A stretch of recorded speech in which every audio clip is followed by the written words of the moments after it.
How well do you know your favorite NHL team? Hi there, welcome back to the channel. Welcome back to Nico Talks Hockey. And today I'm going to go through every single NHL team, all 32 teams, and give an interesting fact that you should know if you are a fan of your favorite team. So we're going to go through all the teams. We're going to go through alphabetical order, and we're going to give a little interesting fact. A little note about the facts. I tried to be as positive as possible. There's a lot of negative facts, right, about this, some of these teams, especially the original six teams, because they've been around so long. So there's lots of time for them to have some bad records or whatever. So I wanted to give more of a positive outlook and kind of you know when you think of your team, you maybe you think of this factoid about your team and smile because it's you watch sports for a reason, right? You watch sports to feel good. So that's my thinking there. So we're gonna go through alphabetical order. We're gonna start with the Anaheim Ducks, and we're gonna go all the way to the Winnipeg Jets. I apologize to the Washington Capitals and the Winnipeg Jets for you being last usually in terms of where you're talked about in these kind of videos. Right before I start, this is a long one, so I want to get started as soon as possible. But I want to say that if you end up liking this video, please consider subscribing to the channel. I have a goal to reach 500 subscribers on the channel. And if you like the video enough to subscribe, that would mean so much to me. Let's get right into it. So let's go with the Anaheim Ducks. The Anaheim Ducks used to be called the Mighty Ducks of Anaheim, right? Due to the Walt Disney Company founding the team as an expansion team in 1993, due to the success of the movie franchise, The Mighty Ducks, right? They wanted to capitalize and boost Disney's brand in sports. However, Disney eventually sold the franchise in 2005, where new ownership rebranded to a more serious Anaheim, just the Anaheim Ducks name instead. Moving on to the Boston Bruins. This is the first team, the first NHL team to sign a black player in the history of the league. They signed Willie O'Ree in 1958. Willie O'Ree, 90 years young to this day, now has a trophy named after him, given each year to the individual who's deemed to have most positively impacted their community through hockey. Let's go to the Buffalo Sabres. This is kind of one of those teams that were like, I didn't want to give some negative fact about them in their cup draft or their playoff draft or whatever. I want to talk about the Winter Classic for the Sabres. The first ever NHL Winter Classic was hosted by the Buffalo Sabres. They played against the Pittsburgh Penguins at Ralph Wilson Stadium on New Year's Day 2008. Moving on to the Calgary Flames. They won their one and only Stanley Cup in 1989 against the Montreal Canadiens, which was the last time that two Canadian teams had faced off in the final. The last time before that was 1967, so it was many years ago. Although the Montreal Canadiens, they're the most recent team to win the Stanley Cup of all Canadian teams in 1993. The Flames were the last team to win it when two Canadian teams were facing off against each other, 1989. Moving on to the Carolina Hurricanes. The Hurricanes made the playoffs in 2019. And they did so, that marked the first time they made the playoffs since 2009. So to celebrate how good they were doing that season, they started doing storm surges. They started doing storm surge celebrations after home games, where players on the ice would do fun activities, on the ice, such as a duck hunt simulation. They played basketball, pretended to be bowling pins, and one player would knock them down, stuff like that. Now, however, a popular Canadian hockey commentator at the time named Don Cherry, he found the celebrations very distasteful for some reason, and called the team a bunch of jerks. The team embraced that insult completely, though. They turned it into a new identity for the team, and they sold lots of merchandise with a bunch of jerks on it. Chicago Blackhawks, my very own Chicago Blackhawks. This was a really fun one. They are the most recent NHL team to win both the President's Trophy and the Stanley Cup in the same season. That was 2013. To this day, although there have been very many impressive President's Trophy winners since 2013, none have been able to win both the trophies in the same season since the 2013 Hawks. That was just a very special team, and formed me into who I am today, honestly. Moving on to the Colorado Avalanche. The Avs are currently completely perfect when they make it to the Stanley Cup Final. They've made it to the Stanley Cup Final 3 times, and they are 3-0. They've got 3 wins, 0 losses when they make it to the final. Those wins were 1996, 2001, and 2022 most recently. So if they can make it to the finals, chances are they're going to win another cup. Moving on to the Columbus Blue Jackets. In 2019, the Columbus Blue Jackets became the first team in NHL history to sweep a President's Trophy winner in the first round of the playoffs. That team being the Tampa Bay Lightning. They were an unbelievable team. They tied the record at the time for like the best team in regular season history, and the Blue Jackets swept them. I remember that series like it was yesterday. Just insane stuff. Moving on to the Dallas Stars. The highest scoring American-born player to ever play in the NHL is Mike Modano, who's sitting at 1,499 points. Thanks, Babcock. That's a story for another day. But Mike Modano was the Dallas Stars captain for 3 years, and was a key part of their Stanley Cup victory in 1999. Moving on to the Detroit Red Wings, the Legend of the Octopus. I gotta talk about the Legend of the Octopus. During the 1952 playoffs, two brothers who were local fish market owners threw an octopus onto the ice. And it was said that the 8 legs of the octopus represented the 8 wins needed to win the Stanley Cup at the time. The Red Wings went on to win the Stanley Cup that same year, cementing the moment as something that needed to become a tradition. The NHL has tried to stop this tradition at times, but it still continues. It still finds a way. Al Sabatka, the former head ice manager, used to swing the octopuses, over his head when he removed them from the ice, which is why the ginormous octopus mascot that hangs from their arena ceiling is named Al. The octopus swing tradition is still allowed at the Zamboni entrance today. Moving on to the Edmonton Oilers. They are the Canadian team with the most Stanley Cup Finals appearances. They have 9 Stanley Cup Final appearances, which is really, really cool. Since they joined the league in 1979, and they have won 5 Stanley Cups in a span of 7 years during the 80s, the Gretzky years. Moving on to the Florida Panthers, gotta talk about the rat tradition. We talked about Al the Octopus, we gotta talk about the rat tradition for the Panthers. In the 1995-96 NHL season, a rat ran into the Panthers locker room, and a Panthers player, Scott Mellenby, hit the rat against a wall, and it died. Later that night, he scored 2 goals, and the Panthers goalie, John Van Beesbrook, joked that Mellenby had scored a rat trick instead of a hat trick. The fans found out about the story, and they started throwing plastic rats onto the ice to celebrate goals. And a phenomenon that grew during the team's run to the 1996 Stanley Cup Final. To this day, Panthers fans still throw rubber rats on the ice during home wins, and especially in the playoffs, which they did a lot in the last 2 years, right? Moving on to the LA Kings. So picture this, it's 1982, and your favorite hockey team has to go up against the Edmonton Oilers in the first round of the playoffs, led by Wayne Gretzky in his prime. You're done for, right? That was the reality of LA Kings fans at the time, and the series was a best of 5 back then, right? Not best of 7. In the third game of the series, Edmonton was up 5-0 in the third period. It all seemed lost. It was over. It was an absolute surety that they would lose. However, just like the Chicago Bears beating the Packers last Saturday night, the Kings rose from the dead, and they came all the way back and won the game 6-5. They would eventually win the series and eliminate the Edmonton Oilers from the playoffs that season. That moment is known as the Miracle on Manchester. Moving on to the Minnesota Wild, the number 1, the number 1 on the back of a jersey. That's retired for the Minnesota Wild, and it wasn't because any player wore it. It was retired on the first home game day in franchise history, which was October 11th of 2000. It was to honor the loyal fan base, making them the true number 1. In my opinion, a very classy move by the Wild. Moving on to the Montreal Canadiens. So much history here. How do you just pick one story, right? One interesting fact. Well, I want to talk about Maurice Rocket Richard. In 1945, Maurice Rocket Richard, that was his nickname due to his incredible goal-scoring ability, shooting rockets. He made NHL history by becoming the first player to score 50 goals in one season, reaching the mark on the final night of the season. So cinematic. He would later have a trophy named after him, the Rocket Richard Trophy.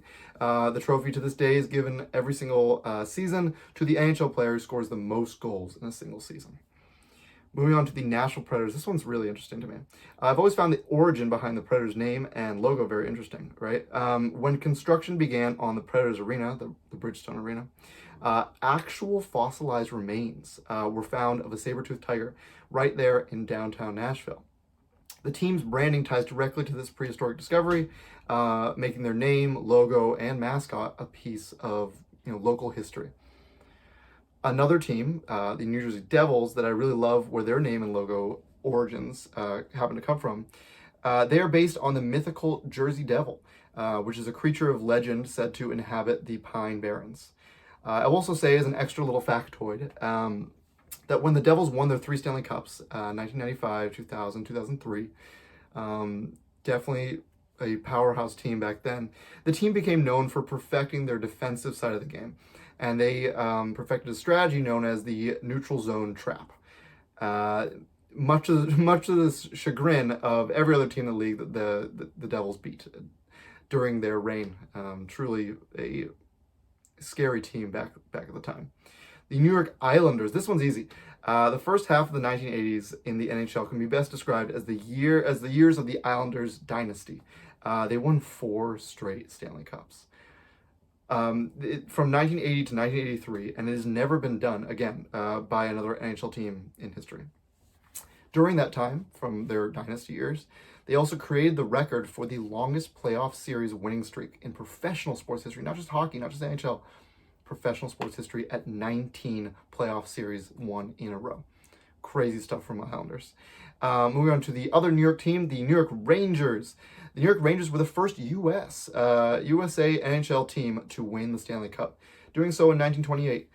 They defeated the Montreal Maroons, which was a team back then, and they did this only in their second year since the inception of their team. So pretty cool stuff.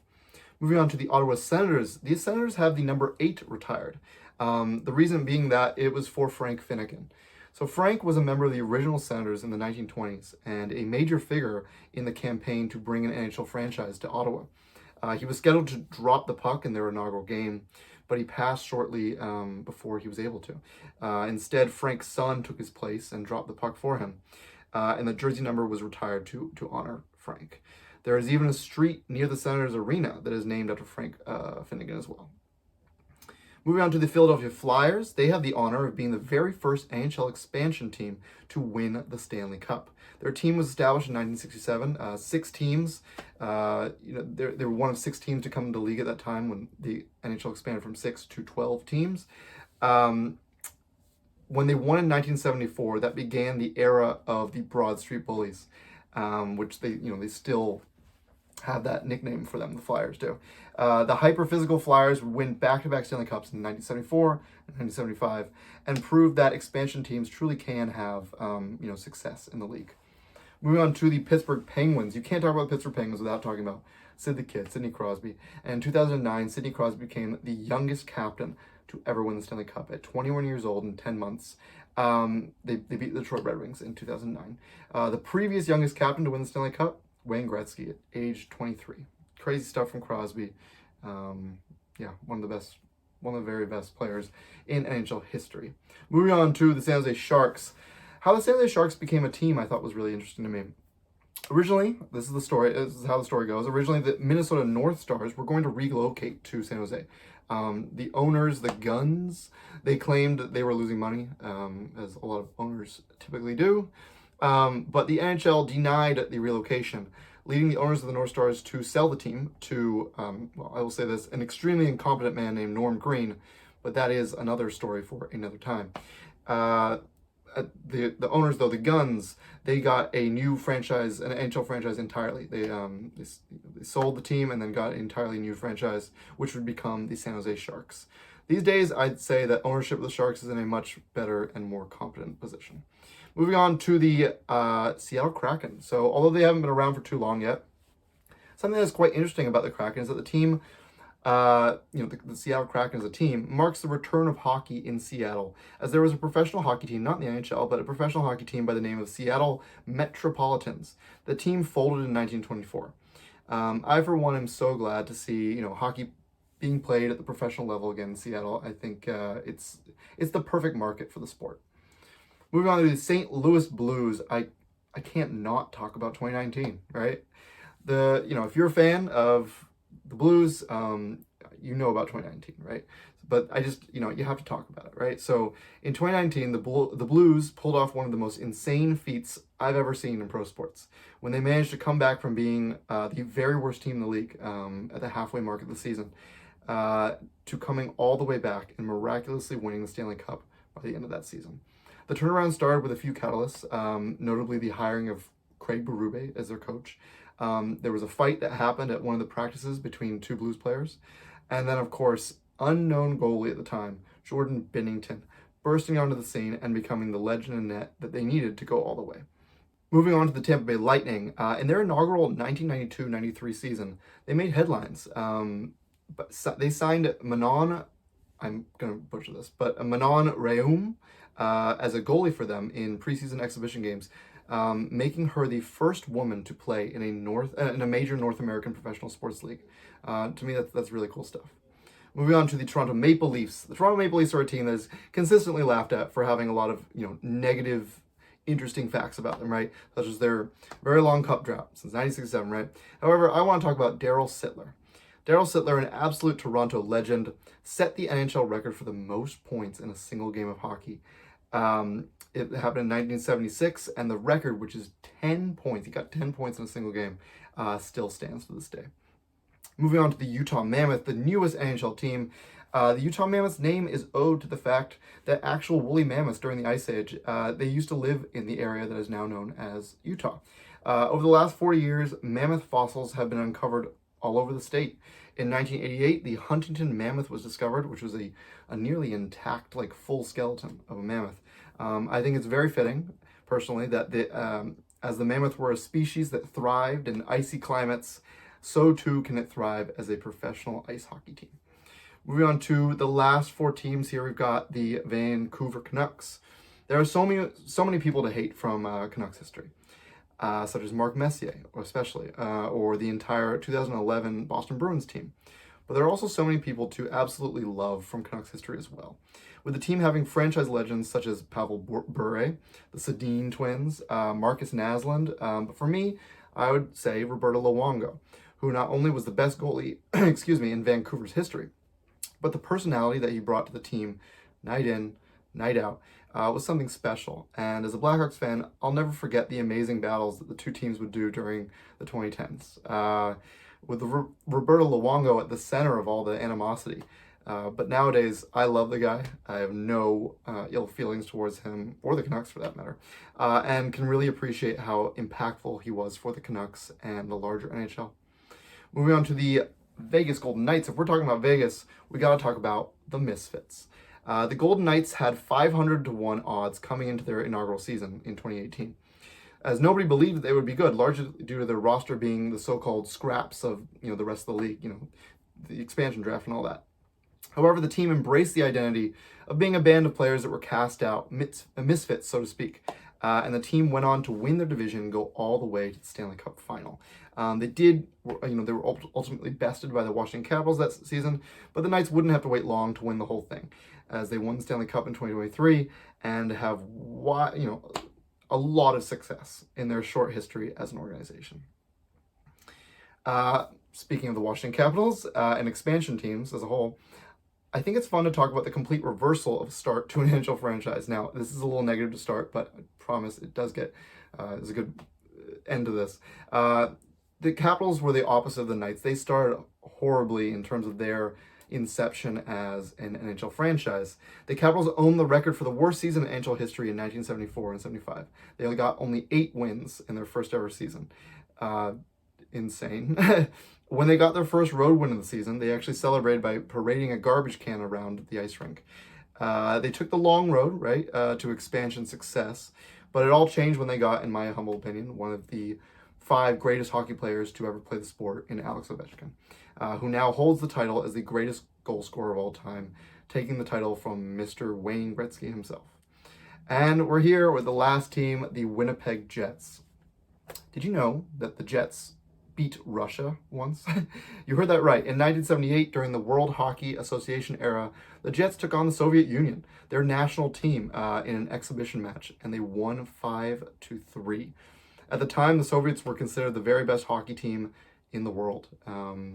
So just an unbelievable accomplishment and feat for the Winnipeg Jets. That's been the video. Thank you so much for watching. Those are all 32 teams and interesting facts about all 32 teams. Again, if you're a fan of any of these teams and you didn't know, I don't, there's no blame or pressure on you. But if you didn't know, now you know. And if you did know these facts, then I hope that they were fun to kind of think about and reminisce about your team accomplishing. But yeah, that's the video. Thank you so much for watching. If you enjoyed the video, please consider liking and subscribing to the channel as I try to reach my goal of 500 subscribers. I will see you guys in the next video.